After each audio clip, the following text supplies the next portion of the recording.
เมืองพัทยาบ่ได้สวยสำหรับทุกๆคนแต่ว่ามันคือที่คนจนๆจังไทเฮาเอาชีวิตมาฝากไว้เบื้องหลังไฟสีสวยๆกับเสียงคลื่นทะเลหยาดเหงื่อของคนอีสานบ้านเฮาหลายๆปู่หลายๆคนที่หอบฝันจากบ้านหน้ามาแลกค่าแห้งในเมืองท่องเที่ยวมีทั้งคนขับรถคนเสิร์ฟคนขายของคนเฮ็ดงานบริการเฮ็ดงานตั้งแต่ฟ้ายังบ่ทันได้แจ้งกลับฮอดห้องตอนแสงตะเวนเริ่มสิมอดบางคนอยู่พัทยามาหลายปีก็ยังบ่เห็นหน้าเห็นหลังก็ยังมีครับในแต่ละมื้อเห็นแต่หน้าคนเห็นแต่หน้าที่คิดฮอดบ้านคิดฮอดอีพ่ออีแม่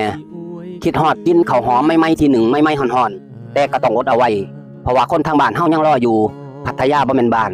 แต่ว่ามันสอนให้เฮารู้จักอดทนรู้จักค่าของเงินแล้วก็รู้จักยืนให้ได้ในเวลาที่เฮาล้มเพื่อว่ามื้อใดเงินพอแห้งยังมีเหลือเฮาก็สิได้เก็บกระเป๋ากลับบ้านอย่างภาคภูมิใจในฐานะคนบ้านๆที่บ่เคยถอยหนีชีวิต